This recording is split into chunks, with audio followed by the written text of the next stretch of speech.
Welcome back to an impromptu rock and roll Florida State football edition.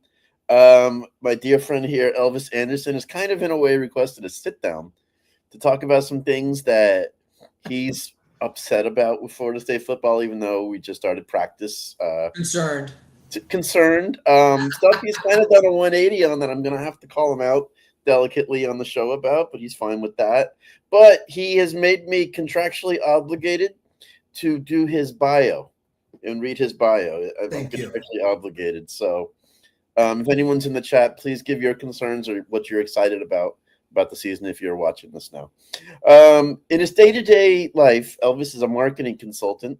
He's a journalist. He's a long-time freelance writer for independent weeklies such as the Miami New Times and more recently the Dallas Observer, which is where he resides now. He lives in the Big D, where Florida State did not play well last year. No, not. He's also the editor of World's Best Golf Destinations. It's an online media outlet focused on golf travel. He's fantastic at it. We were hoping to collaborate last year in Dublin for the FSU Georgia Tech game there. Fortunately, didn't work out, but he is fantastic with that. But when it comes to the Knowles, I don't have to read this. I just know it. He's as diehard as it gets. You see it in the background. And him and I, we bring a level of intensity to our text messages during the season. We'll never argue like this or over the phone. But there you go, Bobby and Bert, with the legends themselves. How much do we owe these guys? Oh, priceless. These two guys right here. Guys right here. That being said, welcome back to the show. He's a returning guest, which I'm excited to have him back for. Okay, we got that second time. Hopefully more to come. Invited back. But he's I'm in a group text with him. I've known him 15 years now. Yep. 15 years now. Thank you for having me back. I love the hustle. Love what you're doing. This is great. Thanks for having me. I respect it. Real quick, off topic, FSU. I know the loss of the Hulkster hit you pretty hard. Yeah. I have an interesting memory from when I was a kid. My mom's from Tampa. My dad's from Texas, so I used to fly to Florida every summer. And I would fly in and out of TPA. That's where my mom was from, and my grandparents would pick me up and drop me off at the airport there in Tampa. And one time when they were taking me to the airport, we saw the Hulkster he is coming in. You know, this is like 88, 89, you know? Wow. Yeah. I'll never forget, though. He had on the airport. What's that? At the airport, you were saying? Yeah, at the airport. I was going to get on the tram, you know, and he was coming in, and he had a duffel bag, jeans, and like snakeskin boots. And I was a kid, you know. I remember seeing he just like hustling through the airport, and it was weird because I saw him. He was like a real person. You know what I mean? Yeah. He wasn't like ripping his shirt off. He was like a guy like hustling through the airport, and you know, and again, like I was probably like 10 or 11. Yeah. You know, but he's just power walking through the airport. He was getting back, you know, from who knows where. But I just remember, you know, it's like, wow, it's huge. He's huge. People don't realize he was like 6'7", 6'8". Right. The back surgery took a few inches off him. People. Right. But anyway. But yeah, it was a week ago yesterday, man. It hit me hard. Sorry for you and all the fans. I feel for his family. No doubt. But yeah, man. But I thank you for having me on the show again. I really appreciate it. This is an honor. Oh, my honor. But can I just tee it up for you, and then the floor is yours, of course. And listen, right now we're still in talking season, even though fall camp started 2 days ago. It's just talking season, and the media is proving that through and through. Yeah. So a lot of what we're talking about is talking stuff until we see what this product looks like on the field. Full disclaimer there. Yeah. But so Elvis and I were on two different sides of the coin last year during the season. We're in one group text with about 7 or 8 people, and then I'm in another one with him with about 2 people that's the one we butted heads in. Not bad. Like, we never get personal. We just, when it comes to Florida State football, we're passionate. But you didn't like my tone when I was fed up with Norvell last season. And your reason was, have you not forgotten the guy went 13-0 last season? Yeah. I understood your point, but my point was, man, did he just put Frankenstein a roster together? Yeah. And that was good for the short term, a short-term Band-Aid. Because we had some coaches on staff who had no business being there, and I think we all agreed on that. Yeah. And then, lo and behold, and we disagreed, and it didn't really matter because we knew he wasn't going anywhere regardless of the season because of his contract situation. Yeah.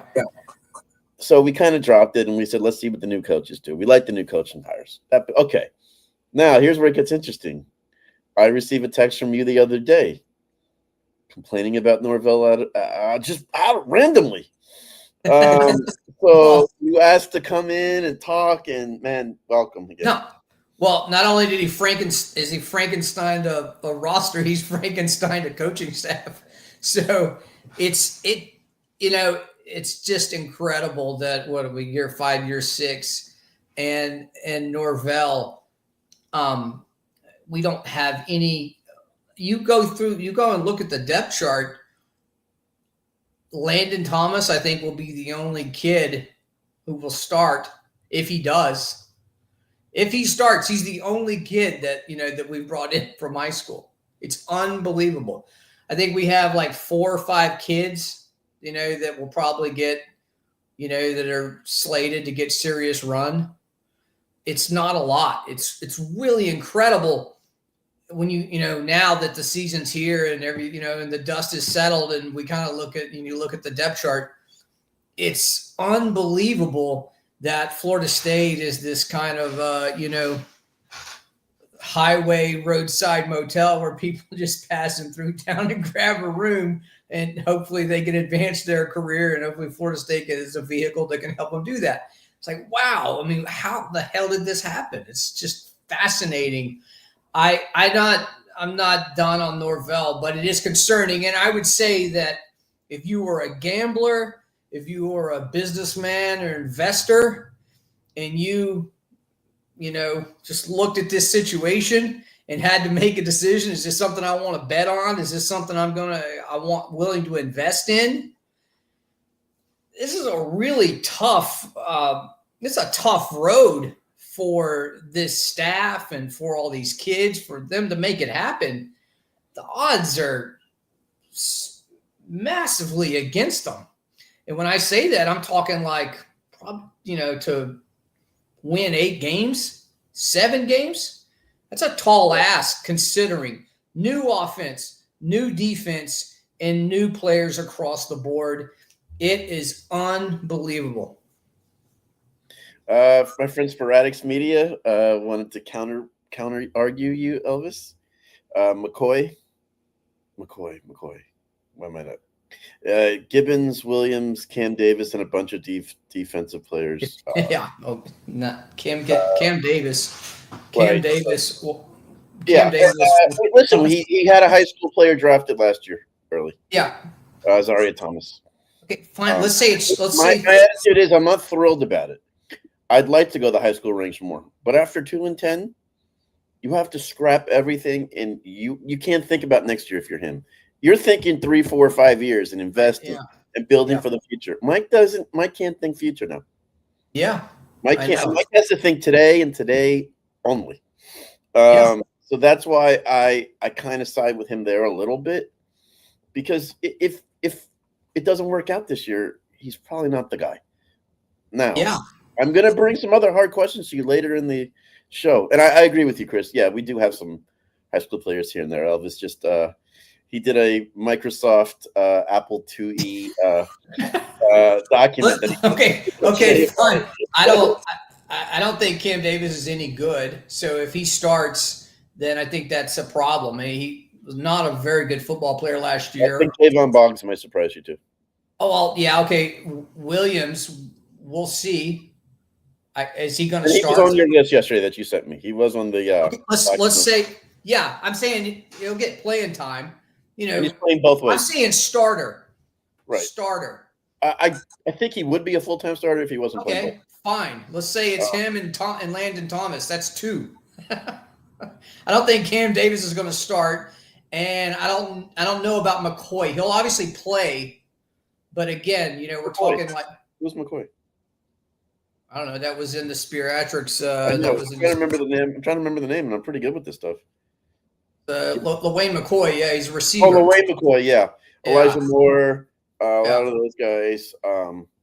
Yeah, I do think we have more high school than you Not think. many. It's just fascinating. Yeah, It's just incredible. We're going to be a case study for 15 years down the line. It's really incredible Yeah, that this has happened so and quickly. And I listen, think the portal argument goes out the window a lot because every team invests in the portal now.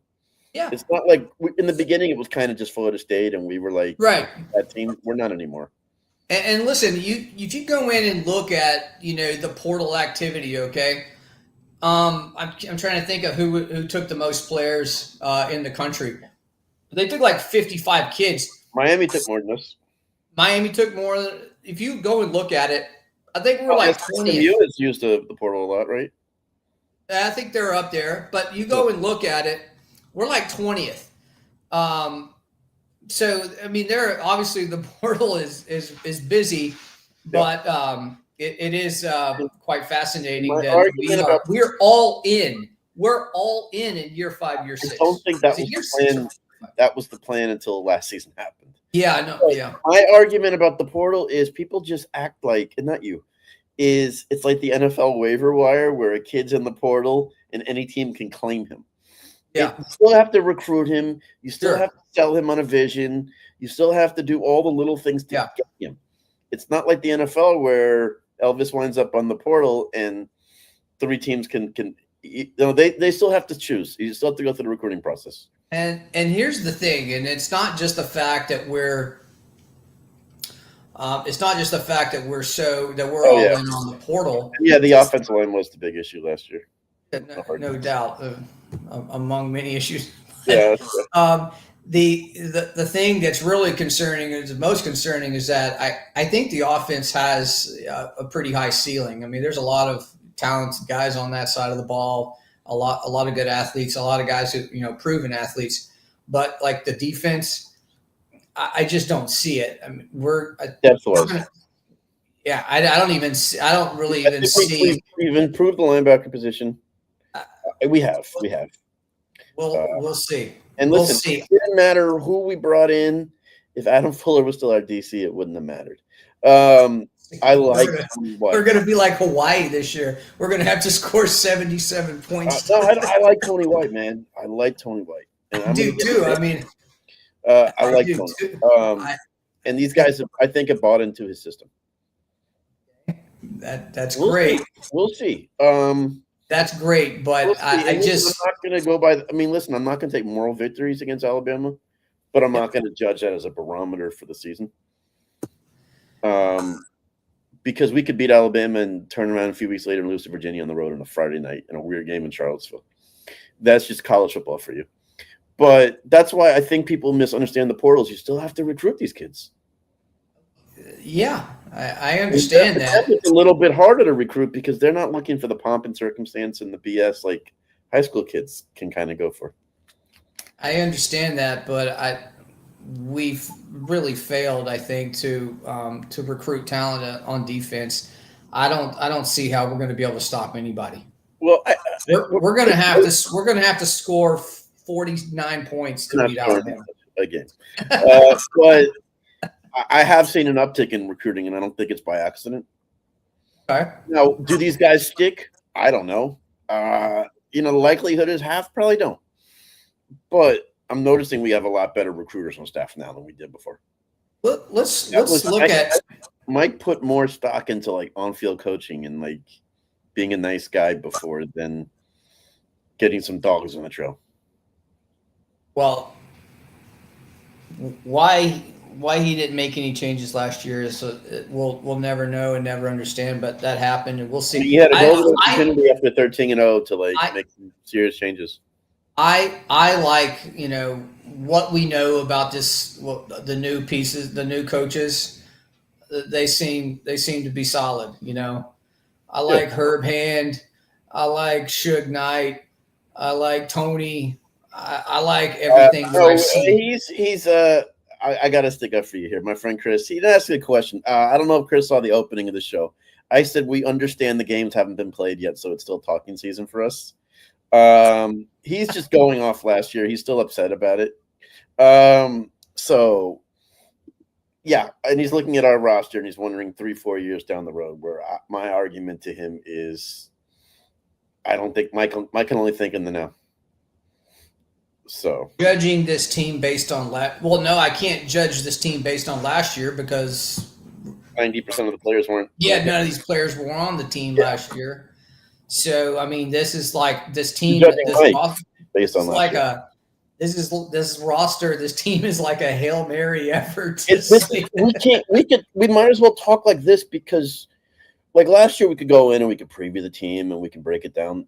I know I have nothing like this is the most uncertain, unknowing I've ever been about any Florida State team going into a season in all my years following this team. And I'm fine with it. I'm absolutely fine with it. I'm even more glad the media is not allowed to be there. Okay, but to that point, if we are going to try to analyze what we have, if our leader on defense is Daryl Jackson, I'm concerned. I'm really concerned. He's one of the leaders. I think you got to give him a chance. I think he had a really good second half of the year. But on a 2-win team, you don't notice that stuff as well. His numbers went up as the season went on. I'm concerned. I know you've never. For full disclosure, I've never been a Daryl Jackson fan. I mean, he's a big Balenciaga guy, Gucci, Yves Saint Laurent. Hits all the shops, lots of shopping and stuff. I just don't see. Have there ever been like a lot of really good guys? Listen, can you tell me like Reggie White and Lawrence Taylor were they like hitting the? I understand Gucci? Ray Lewis, but Ray Lewis was dressed nice, but it's just a little. It's a. I don't know. I understand it's media and it's talking season. Yeah, but he said a lot of things I really liked hearing at ACC media. Yeah, taking accountability for last year, how he had to do things differently this year. Yeah. He didn't just sit there and say, NIL was better to come back for a 5th year than go to the NFL. Like, he said all the right things. We'll see. A lot of the other defensive linemen are saying that he's really taken on a leadership role. Remember last year, he was still in the shadow of Farmer, the high school teammates. He was, I don't want to say it's lackey for him or shadow because he's his own guy, but this is his D-line now. I'm pulling for him. I really hope that he, makes a huge leap, right? Like you look at guys, Seminole. Mike is gushing over him. Gushing. I hope so. I'm really pulling for him. It's just that as a Seminole fan, when we look at, guys who play on the defensive line, it's a really high standard, right? Like you're talking about some of the greatest to ever play the game. So that's kind of like we can't live in the past. No, but that's what we want. That's what we hope to have. As fans, that's what we hope to have. That's Timmy Jernigan and Eddie Goldman, those type of guys. We know what success looks like because we've seen it a lot of times. You talk about. There's Andre Wadsworth and Peter Bowler are probably two of the greatest defensive players to ever play college football. And Wadsworth was a walk-on. You're talking about Peter Bowler pretty much only got a scholarship, and this came from someone very close to him, told me. The reason Peter Bowler got a scholarship was because they really wanted Chad Bates. They were high school teammates, and that was a package deal. Well, So I'm saying you just never know in recruiting sometimes. Yeah.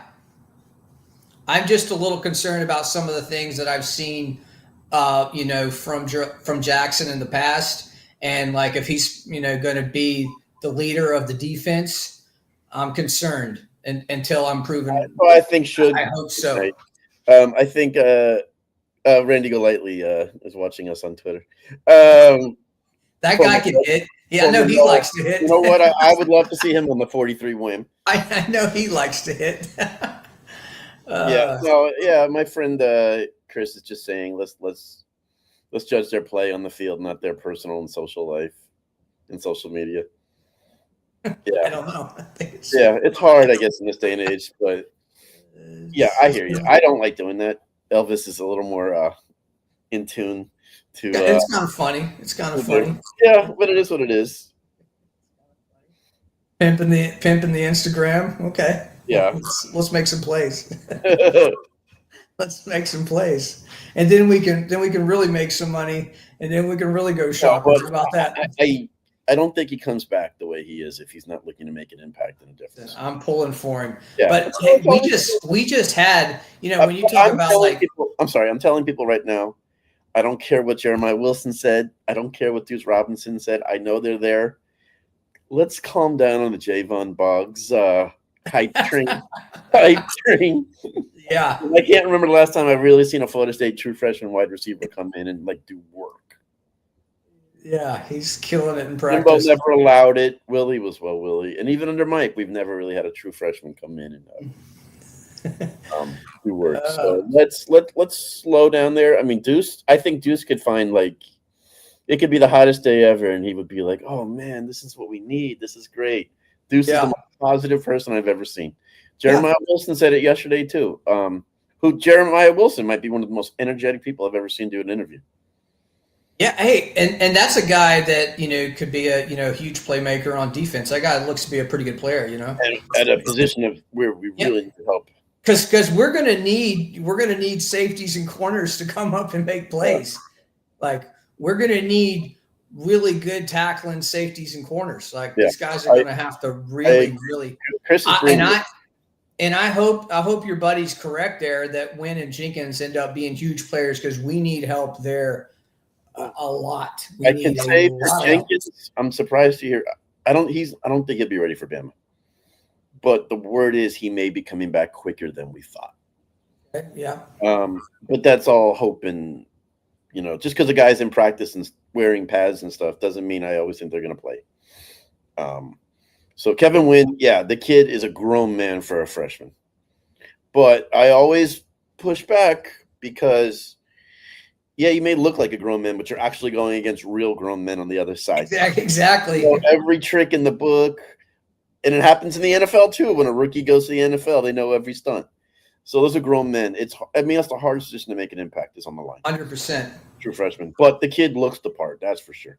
But we don't know. And that's all we're going off of. There was no media access in the spring. There was no Garnet and Gold game. There's going to be nothing in the fall, which I'm fine with. I just want to go into Bama and say, show me. But you don't – okay, let's look at like the linebacker group. You don't look at the linebacker group and kind of go, you're not concerned a little bit? It's like but I think we've added. I mean, it's a lot better than it was last year. Okay. They've added. I mean, I like Elijah Herring. I like. Now I think he's going to play the jack a little bit, where he lines up towards the edge too. I think it's a lot better than last year. And Omar Graham actually got a lot better as the year went on last year. Yeah. I'm counting on him. I still like Blake Nicholson. I like the kid from North Carolina who was MVP of their bowl game. I don't know what his health status is that they added. So I don't hate it. But, James Williams has to be the star of that D-line along with Darryl. Darryl has to take pressure off him. That kid is – you can knock him, Elvis. I mean, look at his highlights from Nebraska. Yeah. The kid's a dude. Yeah. He's just going to be asked to play a bigger role for us than he was at Nebraska. There were some games in Nebraska he only played like 18 snaps because size-wise he just didn't match up. Yeah. But he's put the size on him. Now I always pivot with the size thing and say, talk to me after fall camp when you've lost some weight. Yeah. How much of that can he keep on? But he does look the part, and he knows the system. Blake Nicholson, is this guy ever become a good football player? We'll see. I mean, remember, man, these guys were asked to do a lot I don't go by last year anymore, man. I don't think. I think the coaching staff did not do these players a service last year.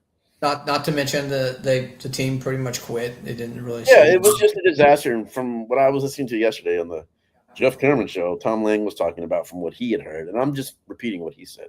Yeah. Apparently, the receiver room was the most fractured as far as morale. Okay. And they say, from what I hear, Deuce Robinson really has come in and rebuilt a lot of that high morale in the room. Yeah. For all people, I think we're just going to run the ball because it's Gus Malzahn. They're going to throw too. We have to prove we can throw it. I don't think Tommy came here just to hand the ball off and be an extra running back. There are a lot of really talented guys on offense. It's incredible, actually. You know, when you look. Yeah, that's it. Yeah. Oh no, we don't match up with them. You know, I mean, Jalen Lucas. Like, if this guy can be healthy, this guy's a really good player. I think he can be a down. Nice. Really good. I hate to use the word gadget player because I'm sure players find that insulting. Yeah. But he's a guy who you can line up in the slot and you can line him up in the backfield. Yeah. And you hope he can help you on special teams. Yeah. So I don't, you know, I think the offense has a pretty high ceiling. There's a lot of guys that can make plays. But I like the tight end room. Landon, that kid we got from, I hate to say kid because they're men. The young man we got from UCF, Randy Pittman Jr. Yeah, he's a grown man. Yeah, this guy's a proven football player. 35, 38 balls last year or something. Yeah, and I agree with you. But my concern is that, you know, Alabama and others are just going to shove it down our throats. We had nothing but betas last year, and a few alphas have come in. I think. I do think we have a lot more proven players than we had come last year. We went off potential and guys who hadn't done it in college, but Mike loved in high school. With a lot of guys, I agree. I think, you see in the interviews, it's a lot more mature team, a lot more alphas, like Chris Sporadics just said right there. Yeah, that's why I'm not going to completely. I think Herb Hand's an alpha. I think Gus Malzahn's an alpha. I like those guys. Look like, you know, I like Herb Hand a lot. Like, he looks like. I mean, his resume speaks for itself. And what I like is he knows what Gus wants. Yeah. No, that's. I have seen so many times where a new offense struggles because the O-line coach and the coordinator don't really know each other that well. Yeah. They have to be in lockstep. So that's great. And even seeing the defense, man, did you see the video of Knighton the other day? Ripping the D-line? Yeah, he looks to be like a guy you'd want to play for, right? Yeah, but he was right. He looks like a guy you'd want to play for sure. I agree. He's the type of guy you run through a wall for, like Odell was. Because they saw these guys like acting tired, like right into practice, and he goes, "Oh, what time do we play Bama?" Yeah, 30. Same time as now. No time. Like they needed that kick in the butt. Yeah. Well, that group. We need a lot from that group. So. Of course, and he knows the pressure's on him, but he knows what Tony wants on defense. He's Tony's guy, which I like. So let me ask you. I mean, you're just kind of, you know, we'll wait and see. You don't really have an opinion on the defense. No, I have an opinion. I can only go off what I read on a roster. I can't go off what I really think. You know, with a whole new defensive system that we have not seen any highlights of because there was no Garnet and Gold game. There was nothing. With a whole new offensive system. What am I supposed to just sit there and say, oh, they're going to do this, they're going to do that? Last year, we had a ton of data on those coaches and a lot on those players. That's how we could make assumptions, and especially the year before where we returned the majority of the team. And then you brought in a Keon Coleman, who you knew was that X factor. When you got him, I said that's a national championship type kid. Yeah, for sure. Well, so you could argue that Braden Fisk was as good as, you know. I mean, Keon obviously could get what he wanted, but man, Braden Fisk he's up there as, you know, he's right up there in that, you know, that upper hemisphere of greatest, you know, defensive lineman we've ever had. That guy. Yeah, Evan Joseph, Conrad Hussey, Ashlyn Parker was a JUCO transfer, but I'll still count that if you want to count that. They have more high school guys. Elvis is just little. No, I was saying starters. I don't think those guys will start, and those guys will. I think one of those guys will. I think, and it won't be over like maybe 3 max. It's not many. But you know what? You're in a. You put yourself behind the 8 ball so much. You put yourself on a hill that, like you said, he may not be able to climb out of. Let me ask you a question. and I asked you this last night. I forgot what your answer was. I'm just going to ask it again on the spot. If you had to guess, if you have to guess, and I know it's hard because so much has to happen, do you think right now, next year, we're talking about a new head coach at Florida State? Yeah, I do. Yeah, because I think it's just new scheme on offense, new scheme on defense, new coaches, and then new players across the board. A whole new I'm roster. happy with the Wow, new player part because I don't want a lot of people from that last year anyway. that that's a lot to ask. I think if Norvell was going to be serious with it, he would say, "Yeah, this is a tough hill to climb." I think He can't say anybody, that. He can't say that. He has to if still. he's being completely honest, if Yeah, you but he's still just trying look to at the instill situation, confidence there. I know, but I'm saying if you're just being completely honest with the situation, it's tough. I mean, Of that's a course, lot. he knows that, and Yeah, and you're talking about saving his job, so it's like probably need like 7 wins, 8 wins, maybe. yeah, that's the big numbers. I think 8 is like the ceiling. I think 7 is it'll keep you, but people still aren't going to be completely happy. 6 is where you're in a. Yeah. um, I so this was done on another show the other day. So man, I'm just going to throw it out to you then. Um, since you kind of answered the question the way I thought you would. If you had to put a hot board together right now, you're the AD of Florida State. And if you are, you better give me tickets to a game. But what candidates would you look at? And remember, somebody could always come out of nowhere. But I think they have options on the staff right now that they would you're not probably. paying 50 million to elevate somebody, or 40 million to elevate somebody. Why not? Why wouldn't they?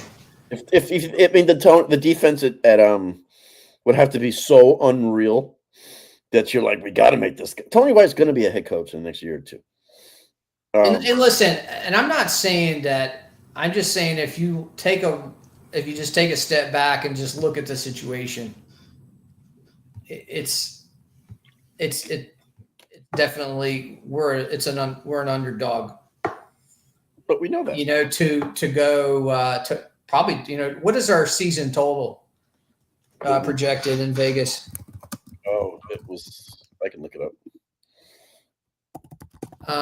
Let's see. I got it right here. Okay, yeah. Vegas Insider or FanDuel? FanDuel has this at 7.5. 7.5. I think it's a little high.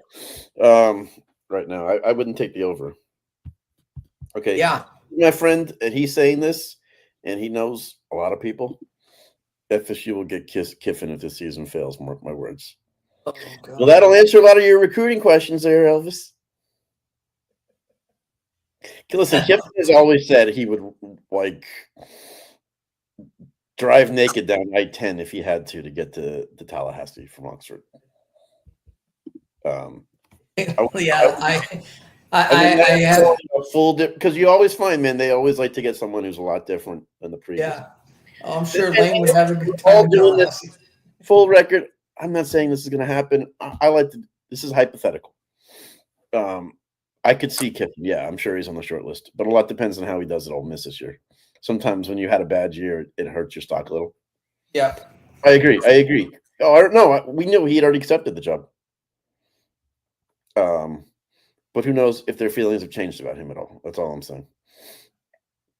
I don't know. I can't. That's who knows? It'd be fun for the media to cover Kiffin. Who knows? That's an insane conversation. I really hope. For the record, I'd rather Mike work out. I'd rather Mike work out. 100%, yeah. Because I don't want to have to start over again. Yeah, 100%, 100%. Yeah, and and he has kind of pulled it off, but yeah, he needs all in trying to get this thing right. He needs another Jordan Travis effort. By the way, when you look at the success that Florida State had, obviously a lot of that was the majority of that was in part to Jordan Travis, who in part I would say is the most improved athlete I think I've ever seen all time. I think if you say FSU football players before him, Kelvin Benjamin made a huge leap. But no, Jordan Travis is in a universe of his own. I mean, the leap that he took is insane. Kelvin, the team was going to be solid with or without him. Jordan took a program and a team that was just at rock bottom. So when into a powerhouse. When Mike Mike was successful previously, he really kind of rode one of the great miracles in sports of all time. I agree, and I've said that he benefited from one of perhaps the greatest leap any athlete's ever made. Right. That's what had to happen. That's what had to happen for us to win the Cheetos Bowl, and then for us to then go 13-0. The greatest leap ever. Oh no, I'm sure Kiffin would be dangerous at Florida State. I like the guy, but I agree. There's sporadics, but no, I agree. I have to just see Mike actually win games without someone named Jordan Travis, whether he developed him or not. Yeah.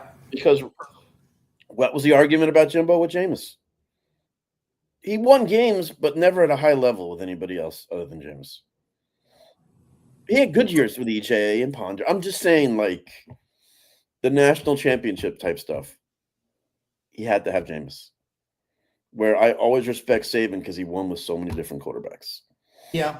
And I'm not saying you have to be Saban, but I'm just saying I need to see him win without Jordan Travis. That's why I have no – I hate to say it. I'm going into the year clean slate, blank, like, just show me. And Mike does want to show me. Yeah, I fully believe. If I had to guess right now, I think he's back as coach because they're going to do. I mean, they've shown they're willing to do everything they can to keep him. No doubt. Rephrase that. Make it work. Bringing in Gus. Bringing in Tony. Yeah. That stuff. And by the way, you have to praise and take your hat off to Mike Norvell for all the changes he's made, all the things that he's been able to pull off. All the players he's been able to bring in, all the coaches. I mean, what he's been able to do in the offseason was really incredible. I mean, this guy is working his ass off to right the ship. So he is. Respect. And he's got a new fire in him in a way. It's really incredible when you look at all of the things that he's made happen. I mean, it's really amazing. So, right. I'm sorry. But still, it's still, the odds are against him, which is really on paper amazing. Right now, you can't help but think that. But I do think he sticks around. But that being said, he also has to basically say, yeah, I was so bad last year, and now not only do I need new coaches that he's got to pay top dollar for, they have to pay all these buyouts. Yeah. Your screw-ups and these coaches that you believed in that weren't That's crazy. Didn't do a good job, and now we got to pay them for more years. So if they didn't believe in Mike, they wouldn't have done all that stuff. They would have found a way to get the buyout money after last year. Yeah. So Alfred still in his corner 100%. These Florida State coaches are volatile. They're like the crypto market, man. I mean, it's up and down. Alex Atkins, that guy could have gotten a job anywhere in the country. He got a job at LSU. I know, but he could have got like a head job. Yeah, he turned down some head jobs. But I think he knew he had that scandal coming up. Oh, man, it's really good. Same with Mike. I mean, obviously he was. Adam Fuller right now is collecting a Florida State check, and he's a DB coach for the Chargers now. Okay, there you go. I don't know if he's collecting the check or not. I don't know if it means if you get a new job or not. I don't know how that works. But he's with the Chargers now, so he's not suffering. So, yeah, that being said, I mean, the odds are not great for him, but for some reason, I think he just doesn't just enough to get by. That's why 7-5, it kind of sucks because it's like we don't know if we're in the right direction with you or not still. We don't know if if it's like 8-4, 9-3, we're gonna say, okay, man, we're in the right direction. Last year, the year before was just one of those blips. Um, Or we'll sit there and say, like, yeah, you deserve to be the coach still. 7-5 is like wild card purgatory in the NFL. You do enough just to make the wild card and never go farther, and then you can't get a good draft pick. right. Yeah, exactly. I don't know how I mean, I think Alfred's 100% behind him. I don't know how the board of trustees is with Mike. I think they still like him. It's not like other things where it was like with Jimbo, man. I mean, obviously he left, but he drove them nuts. What do you so what's the Bama game is like, was it like 10? The number's like 10. What would you do? Red? Would you take Red? I think we're like a 10-point dog. I thought it was 12 and a half. Okay. I'm not a better gambler. Yeah. I'd have to put the money on Bama right now. You would bet Bama? I would right now if I was betting. Yeah. But I'm also very negative in the sense of I'm not letting anything the media says make me drink any Kool-Aid. 13 and a half. 13 and a half. So I said 12 and a half. I was close. Yeah, 13 and a half. So that's why. And the media is starting to, oh, wow, these guys are just different than last year. Listen to their interviews. And I'm like, They're so I insightful. like the coaches. I do, but I've been there before where you like a new coach. They're professionals. I mean, I remember I started to sit there and say for 5 minutes to you, I was like, maybe Willie will work out, man. This Kendall Briles guy he brought in, and no, like it's Kendall Briles. He still sucked. So like, but that's why right now I still don't trust the head man in charge. So it doesn't matter who you bring in underneath to make you say, okay, I feel better now. It's crazy, right? Because you can't say, because here's a guy, Jermaine Johnson, Jared Verse, Braden Fisk, all these guys will tell you that Coach Norvell, how much you respect him and stuff. And now, here we are, just fans on the sidelines trying to decide if this guy's a good coach or not. It's insane. I know. Like, we don't know anything. We're just idiot fans. You have these guys that that made plays and actually getting things done who'll tell you this guy's a great coach. Yeah. I'd run through a wall for that guy. And now here we are. We were like that as fans, man. 2023, man. Like, we have a top five. Like, Corey Clark, to his credit, made a great point. We've never seen this before in college football. 13-0, coach of the year. Oh, yeah. To 2 wins, and we want you gone. And he had the Bama job offered to him. Like, before that, like, we've never seen that before. So that's why I'm just waiting to see how things play out. And that's why I'm not speculating on how I think this team will do this year, because I really just don't know. So Bama at home, then we host East Texas A&M, then Kent State, then we go to Virginia on a Friday night. I love that.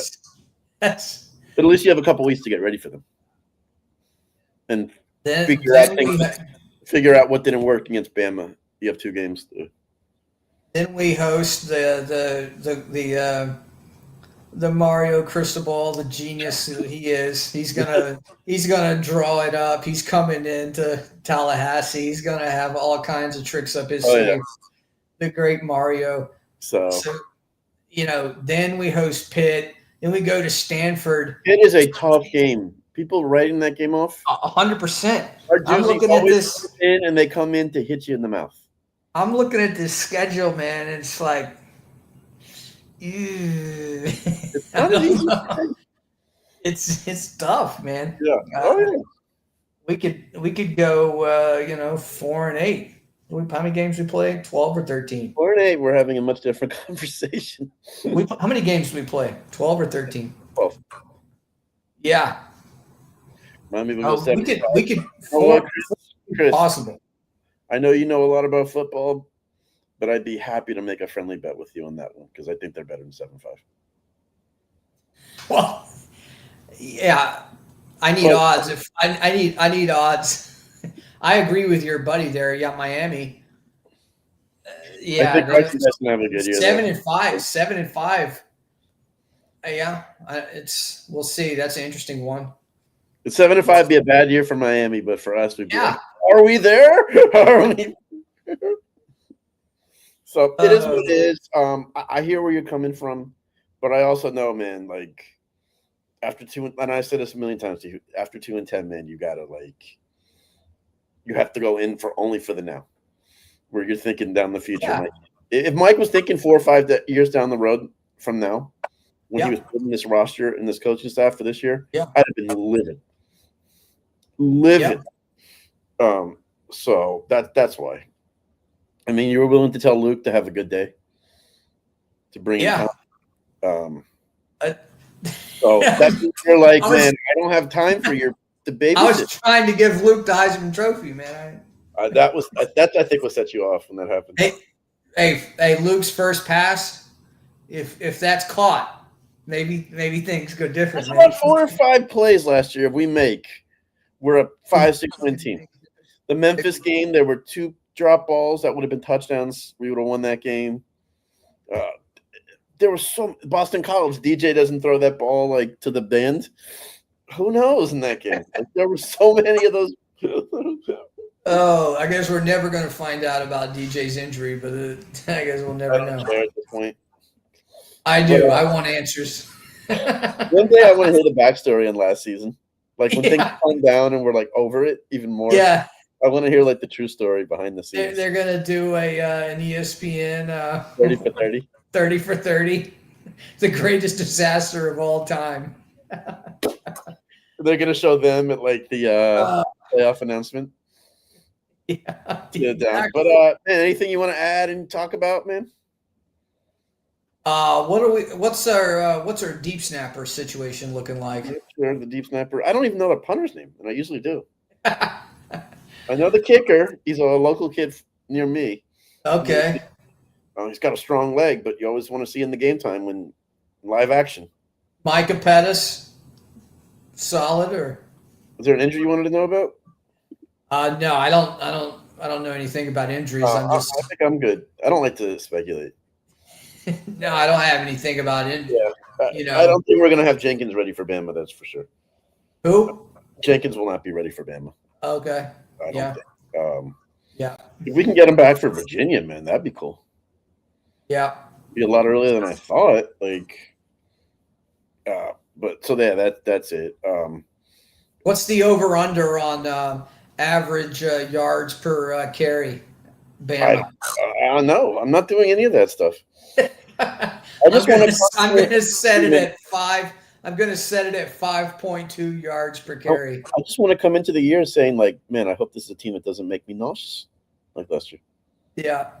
I don't know what is that. And then midway through the year, I was so numb to that team last year. We need. You remember the Colt Brennan Hawaii teams? You know, they'd win games like 77. You asked about, Elvis? What's that? Is there an injury from last year you asked about? Oh no, about Micah Pettis. Micah Pettis, yeah. Oh no, I'm just kind of speaking in general about him as a player. Yeah. We need him to be a good player for us. Oh God, yeah. And we're paying these guys to be a good player. I can be a little more critical. Richie Leonard. He's doing all the right things. Medley, Gunnar Hansen. Yeah, we need these guys to have huge years for us. We really do. And Sporadics, thanks for all your comments in the. Yeah. Thanks for the participation. That's good. And he does a great job in his show when he breaks things down.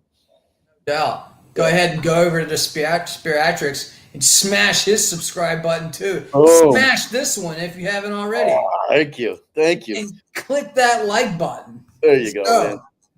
Oh, hey, man, you give me a bunch of likes in this one, I'll bring them back.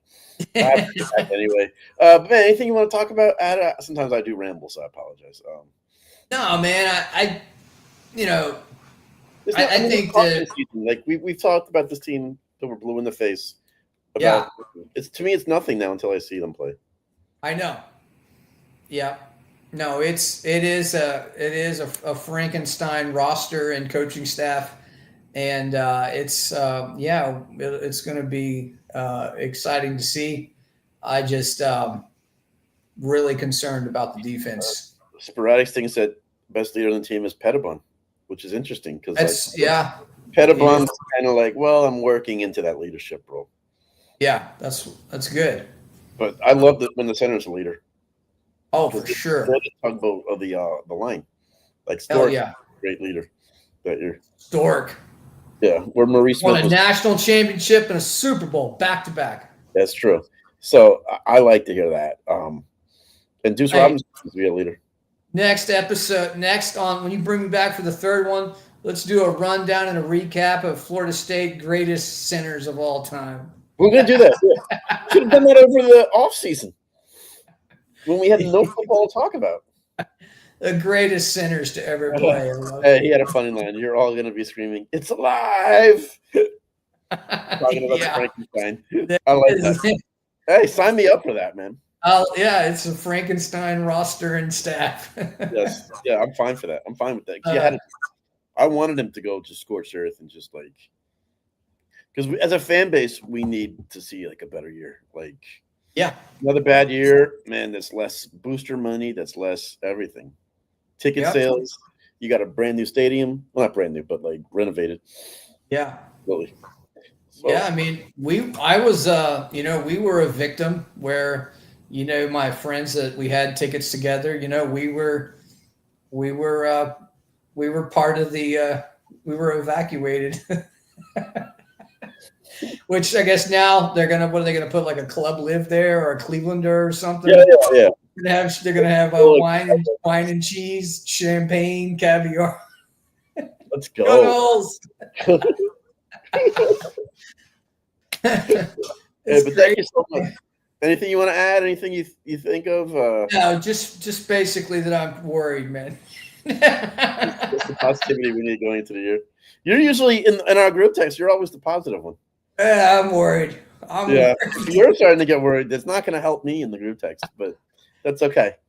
Yeah, I usually tend to go opposite the way you think. Like we have a weird relationship. We do that. I'm concerned about Daryl Jackson's ability to get off blocks, and I think they're going to be able to move him kind of how they want to do, and then here we go. That's what I'm going to be looking at this year because I'm not sold on Josh Storms as a strength and conditioning coach. Now, who knows if last year they were just so bad that it was like it didn't matter what he did? Because I know people say, look at 2023. Our offense was not great in 2023. After the LSU game, it really went down our numbers. Yeah. But we were able to stay healthy for the most part. But that's what I'm curious about. If I see us getting pushed around, I'm going to be like, we brought in some strong dudes. So I'm going to question our strength program even more. Because right now I say he'd be great at like Planet Fitness. CrossFit. Hey, would you be interested in a gym membership? If you sign up today, I can get you a free month. Yeah. But Mike swears by him. Like, so we'll see. This is a show me year. This is nothing more, nothing less. Yeah. We got to be like, if any team who's from our reporter from the outside is trying to like review Florida State or break us down, we must be the hardest team ever to try to figure out. And I'm very excited. When you go in and look at the roster and look at the 2 deep depth chart, who's kind of projected. No, our depth does worry me. So that's on Mike. It's all on Mike. Yeah, it's pretty fascinating that this is where we're at, but we are. And I don't know how Tony does his rotation, so we'll see that too. Yeah, Tony's doing. I like that dude, man. I like. Yeah. It. No, I mean, he still needs to have ingredients to work with, so we'll see. Yep. All right, man. Thank you for having me. My friend's gonna bring Storms to talk to me. Uh-oh. That's fine. But all right, hey Elvis, man. Anything you want to say in closing, man? That's it, man. Always a pleasure. I respect the hustle. Everybody support the channel. Tell your mama to support the channel. Tell your cousin, your friends, your enemies, everybody. Tell them to support the channel. Do the right thing. Smash that subscribe button. Man, what he said. Thank you so much, man. Always a pleasure talking to you. All right, bro. Have a good weekend. You too. We'll talk to you later, man. See you, man. Peace. Later. Go Noles. Go Noles.